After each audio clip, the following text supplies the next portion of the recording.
All right. Welcome back. Okay, I got another video for today. May the ideas, the stories, and the testimonies continue to flow through me so that I can get them out to you. Okay, knowledge and wisdom as well.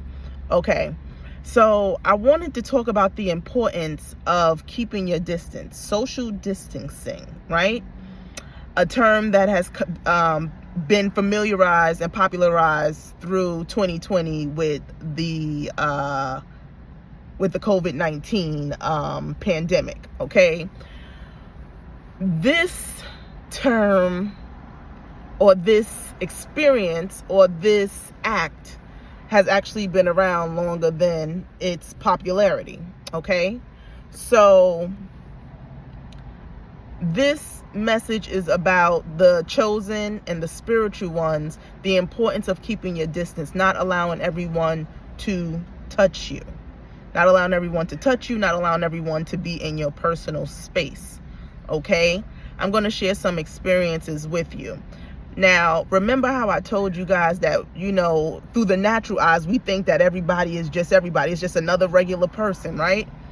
But through the spiritual eyes, we can ascertain the wisdom and knowledge to know that what we're seeing is not always what we're truly seeing, or what we're truly experiencing, and that people are inhabited by spirits, demons, whatever term we want to use to describe these unseen, unclean forces that reside and walk the earth. Okay, that go from body to body to body to body. They just hop in one body and the next. You just got to open that doorway for them to enter.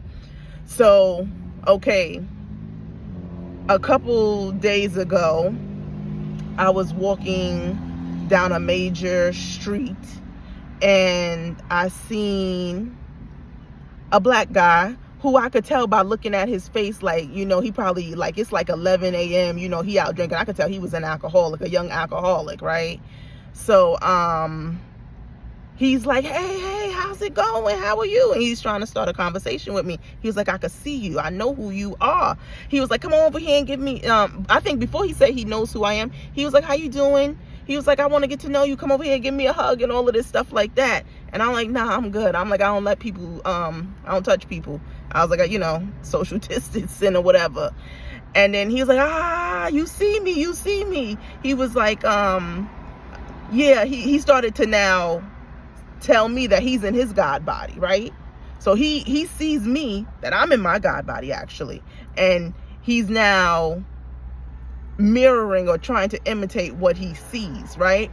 And he's telling me that he's God in the flesh, right?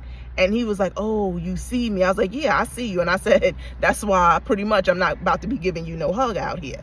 So what I'm saying to y'all is that there are spiritual vampires out here. There are people out here who are, number one, conscious of what they're going to do, right?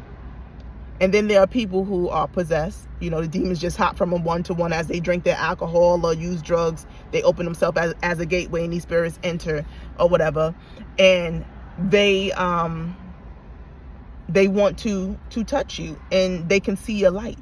So I don't know whether this brother was conscious or not, or this was the spirit that was just talking through him. But this spirit wanted me to engage it. It wanted me to allow him to hug me, right? And touch me. So if he was able to touch me now, he would be able to take the light off of me.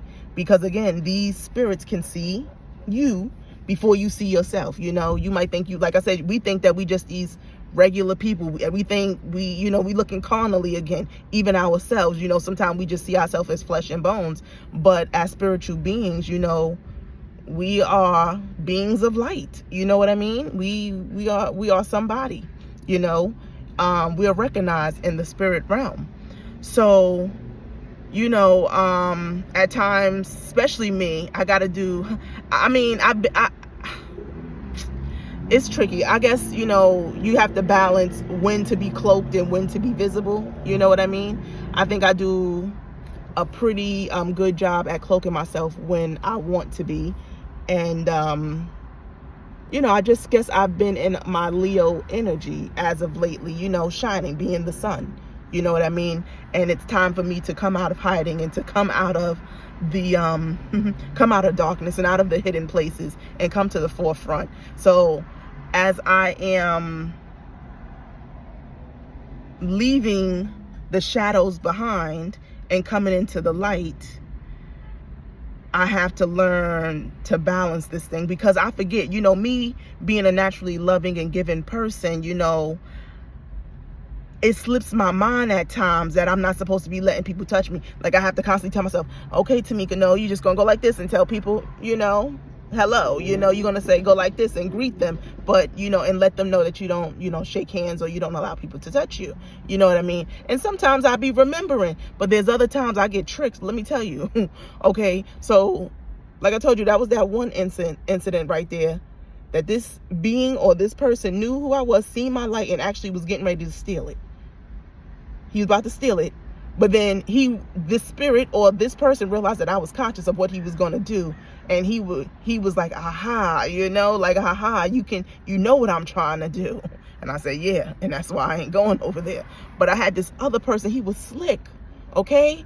What he did was, and like I said, I don't know if this is conscious. These people are aware, but we do know there are people who are aware. There are occultists and people who are out here that live this life. They're about this life, and they go around stealing and taking energy from people who build up their energy. I've experienced vampirism. Okay.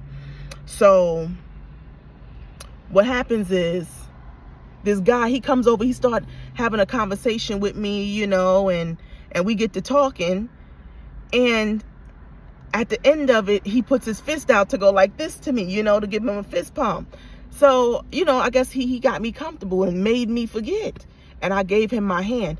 And immediately after I did that, he wanted to end the conversation. Like, the conversation was flowing, even though this is like a sign that, peace, okay, I'll see you later or whatever. It was still like the conversation was still in flow. There should have been just a little bit more left before he spent off on me. But it was like, as soon as he touched my hand, he spent off, didn't say goodbye, nothing, and dipped off. That was it. And then I said to myself, hold up, he knew what he was doing. He took something from me. You know what I mean?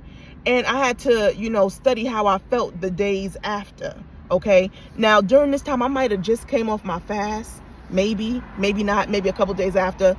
But I'm saying this to say, you got to be careful out here, because there are people who can see you.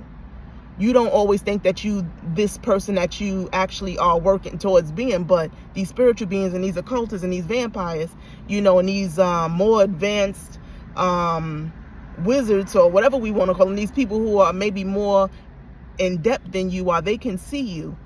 And you have to be aware of that, because you will get zapped and be starting from ground zero again. It takes time to build up that energy. You know what I mean?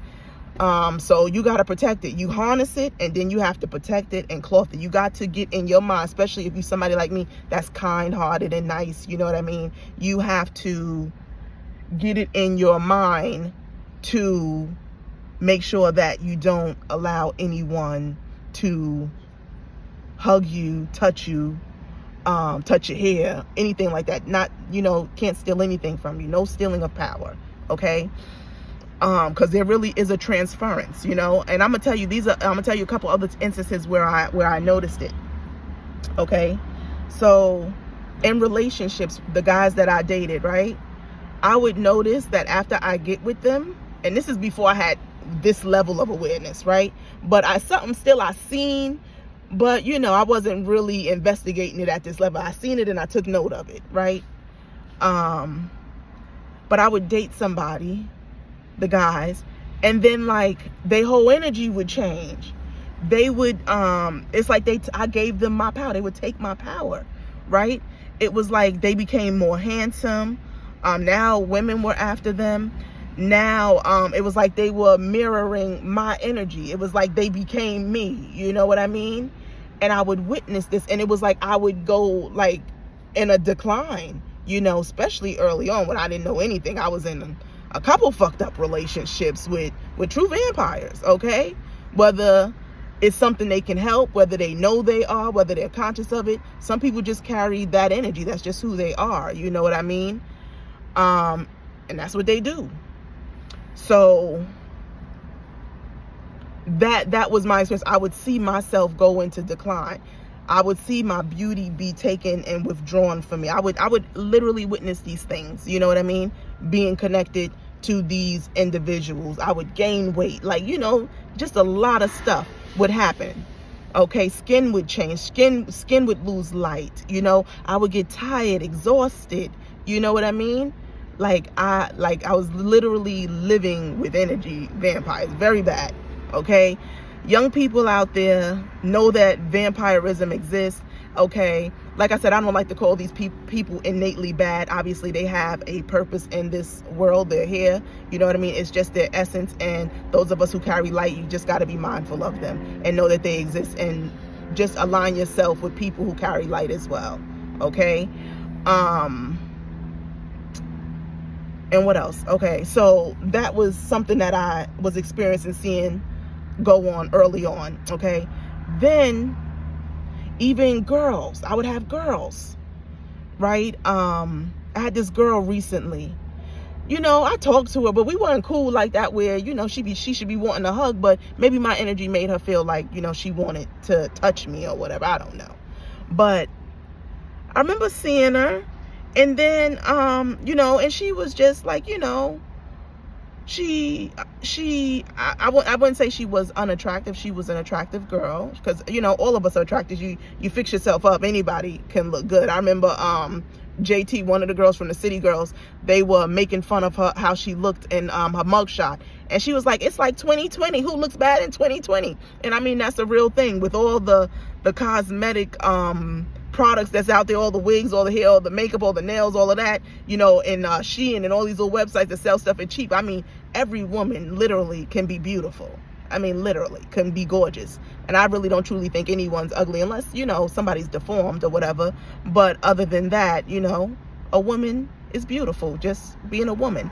But so this woman, she was just, you know, I guess you would say plain, you know, or just regular. She didn't do much, you know what I mean, to put herself, to make herself spectacular. Okay, but now after she began talking to me, and every time I see her, she getting hugs from me, right? I'll give them to her, because it's like I'm getting bombarded. And I would tell myself, okay, after it happened the first time she caught me off guard, I was like, okay, you can't let that happen again. You know, you got to explain to her. But it was like, it would keep happening, and I would be caught off guard, and I'll just, you know, embrace her and give her a hug. You know what I mean? And sure enough, let me tell you, the next couple times I seen that girl, she was glowed up. She looked beautiful. She looked more feminine. She had more personality, like, you know, and I took note of these things. You know, I said, okay. I said, I'm gonna have to stop giving her ass hugs now, okay? I ain't got much beauty to be giving up these days, you know what I mean? So, or energy. First things first, I ain't got the energy to be giving up, okay? I need my energy. I need my power. I need my strength, okay? So, these are the things that can happen to you, spiritual ones and chosen ones.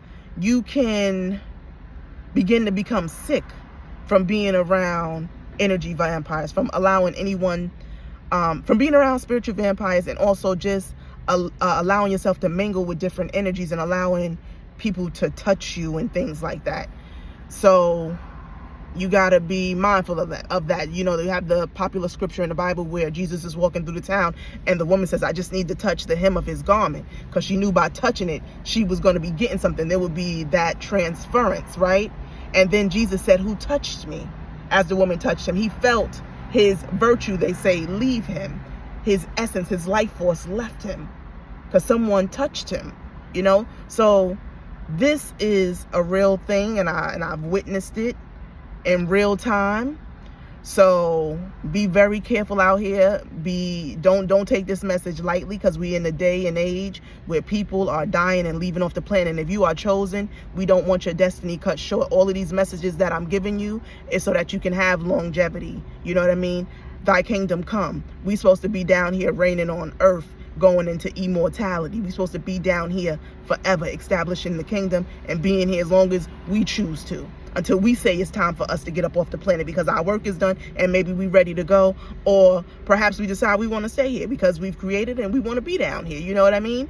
So That is what is, that's the options that's given to us as chosen. You know what I mean? So your job is to not get psyched out of your position, not to get psyched out of your body, not to get evicted from your body. Okay? And when these people touch you, it's, they're stealing your light. Light is in the blood, right? So your blood becomes weak now. You know what I mean? Your blood becomes weak and low vibrational, making you susceptible to demonic attacks, making you susceptible to diseases and parasites, things that decay the flesh. Just from someone touching you, you could begin to wither. Okay? That's high level sorcery. Okay? You can begin to wither just from a touch. I don't know if y'all remember that movie, I remember watching it when I was a kid. I became fascinated with it. It was called Thinner. It was like, I think some gypsies or something, and they put a curse on one of the guys in the video. They touched his face and they said, thinner. And the guy couldn't stop losing weight. I don't know if he passed away. I think he did some eventually in the end of the movie to where he was able to come back to life.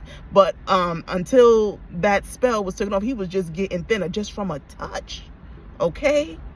Couldn't stop losing weight. Was about to lose his life. So you got to take these things seriously and take cloaking seriously as well. I like a lot of pink, but now as I'm growing, right now, obviously, these are the clothes that I have, you know what I mean? And I'm not really trying to do that much shopping right now because right now I'm thugging it until, you know what I mean, I accomplish some things. So I don't want to go shopping as of yet, but my next shopping, I'm going. I don't think to go all black either, because I think all black make you stand out as well. I'm just going to tone down my colors. I need to blend in. I need not to be seen. You know what I mean? I need not to be seen.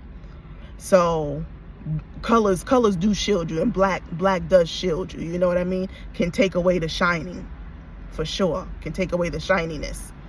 So I encourage you all to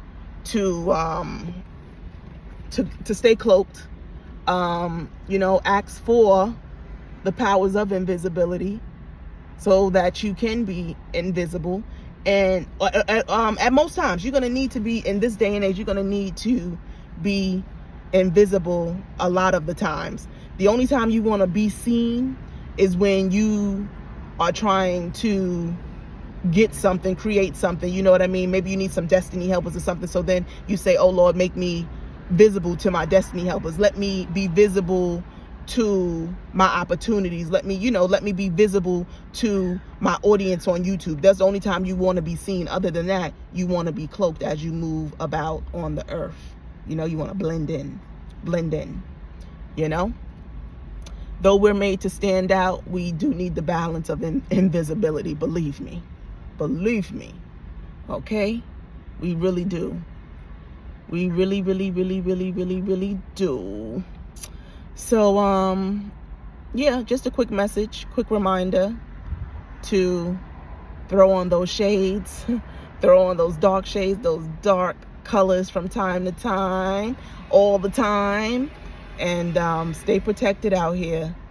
That life force that you worked for, you don't give it up. You don't give it up to nobody. Anybody want it, they got to go get it. They got to earn it. We will not tolerate thieves, and you need to pray against the thieves of light, because there's some high-level sorcerers that don't even need to touch you, They know how to steal it and extract it from you. So ask God to show you. As I'm saying this to you, I'm saying it to myself, because that's something actually that I need to look into, need to find out how to be able to do high-level cloaking, from those sorcerers who can extract from a distance. I need to be not seen. And not only that, high-level sorcerers and stuff like that, but just these spiritual beings and spiritual dimensions. They feed off of humans, a lot of them, off of human blood at that, So you're going to need to ask for shielding and protection, from this vampirism. Okay, so remember, they're in spiritual form, and when they get desperate, which is all the time, they hop into people's bodies and they are people. And then you have the actual human vampires who are conscious and aware and they know who you are and they coming to get it. So guard it and continue to work on it, continue to grow it. Hopefully you grow it so strong and so powerful that, you know, it expands. I think we have to become intentional too about it. That's one thing. We have to be intentional about our light. You know, we can get it, and like I said, it can be visible to others. But what we should be doing too is making it so that we push our light outwards every day. Like I do something where I pray that I put forth the light within me to be before me on my path for the day, you know, dispelling all darkness, right? Now, I don't know if I'm pretty sure you heard the stories about, not just Jesus, but there's people with certain amounts of force field that certain witches and wizards couldn't even come in, like 100, couldn't even come within like 25 miles of them, because that's how powerful the light was and the energy. It dispelled the darkness, you know what I mean? Like the darkness couldn't penetrate on no level, because that's how strong the light is. So some of us too could be carrying light, but there's chinks in our aura that leak, you know, that these beings, you know, they chip into it and we begin to get leakages, and we have to be able to find out where those leakages are, patch them up, and then just begin to exude our light outward all around us. So this way it dispels all the darkness. Darkness can't reside or come close to you. You know, so say that day that I went walking down that street, right? If my aura wasn't leaking, my light wasn't leaking, right? That spirit couldn't even have showed up on my path. You see? So there's practices and things that we have to do too to cultivate the light and protect it and make sure that it doesn't seep out, because any seepages allows for darkness to be in your vicinity. So yeah. Okay, felt like I rambled a little bit on this video, but I'm sure the main jukes of what I was trying to say was clear. So stay protected, and I'll see you next time. Peace.